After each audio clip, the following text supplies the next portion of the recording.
Hi, we're Chris and Megan Rhea from MakeLoveWork.me, and we're here with another marriage moment for you today. And today we're going to talk about relationship flooding. Flooding. But before we jump into that, we'd love to have you hit that subscribe button if you have not done so yet. It helps us a lot, and you'll get notified every time we release a new video. Yeah. Also, if you haven't checked out our website, MakeLoveWork.me, we got all kinds of free stuff there and different things that can help you in your relationship, so make sure you check that out. So, Megan Rhea. Yes, Chris Rhea. What is relationship flooding? Okay, y'all, you ready for this? Relationship flooding. I'm about to give you a clinical definition. Flooding is a sensation of feeling psychologically and physically overwhelmed during conflict and making it impossible to have a productive conversation. Wow. Okay, so I think that we can all, hearing that, we can all relate to a time in a conversation that we've been flooded, right? But Chris, what does that actually look like practically speaking if you experience flooding during conflict? Yeah, so I think what it does is it sends you into one of two modes. We call it fight or flight. Right. And this is your brain's response to protect you from danger. And so if you find yourself in a situation where you're shaking during a fight, you're raising your voice, you're puffing up. Your heart starts racing, you can feel panicky. Yeah, all those things. What your body's doing is your brain's telling you there's danger and you need to fight your way out of this to survive. Right. And so even though this is the person we love the most on the planet, they can also be the person, like my grandpa says, drives you the most crazy on the planet as well. Oh, yeah. And so your body will get into this fight mode to protect you, or it'll go into flight mode, which is you shut down, right? You get so overwhelmed that you just can't communicate. You can't grab a rational thought. And this can mean shutting down just emotionally and verbally. This can also mean sometimes people just leave. They just like ice out. They walk out the door. You're like, whoa, what just happened? But you're so overwhelmed that you can't communicate at all. Yeah, so you have these two things. You'll either fight really harsh with each other to the point where it gets ugly. Right. You say things you wish you didn't say, that you regret. You do a lot of damage in this fight. Yeah. Sometimes people even get physical in these fights, which is terrible. You don't want that in your relationship. Or people just shut down and they walk away for days sometimes. They won't even talk to each other for days. Yeah.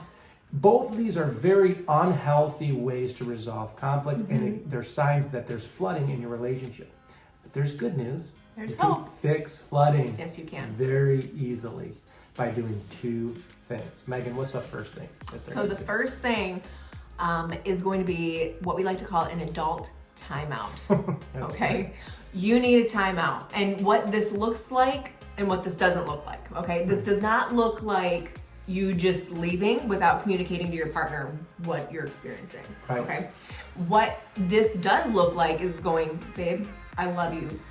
I'm not in a good space right now. Right. I need a minute, but I want to come back. Let's reconvene in a half hour. Let's reconvene tonight after dinner. Let's reconvene, whatever.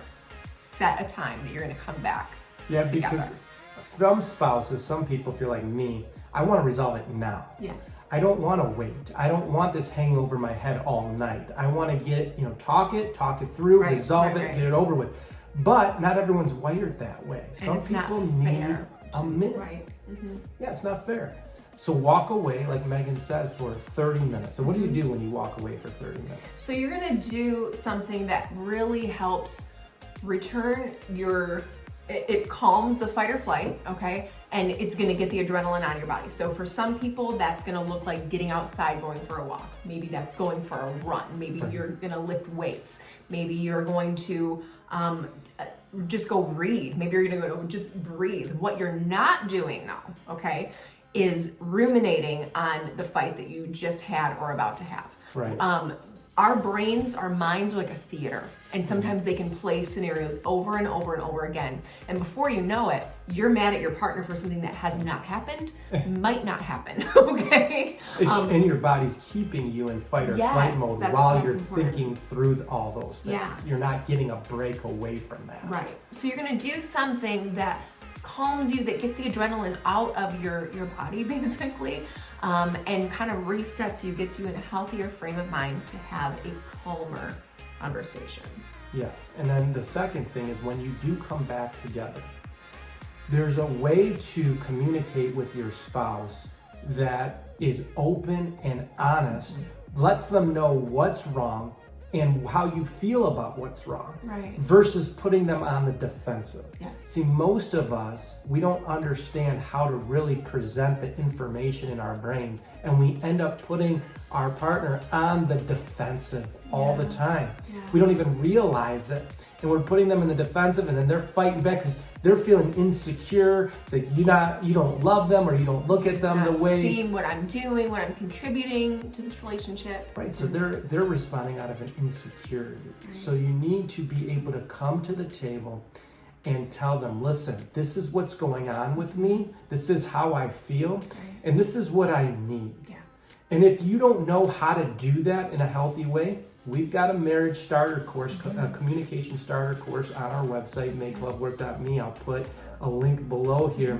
And this is a $47 course on sale right now. Yeah. And it walks you through exactly how to have a crucial conversation without putting your partner on the defensive. Yes. And there's 2 other videos. One on what a guy needs and what a woman needs in the relationship, so that you can understand your differences. Yes. We would encourage you to pick a copy of that up if you find yourself flooding all the time Right. in your relationship. Because sometimes there's topics that we find when we work with couples, and we found this in our own relationship too, that you just don't talk about it.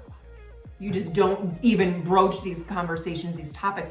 But guys, here's the truth. There's nothing that you can't talk through in your relationship if you approach it the right way, in a healthy way, right? And that is exactly what this communication starter course is going to teach you.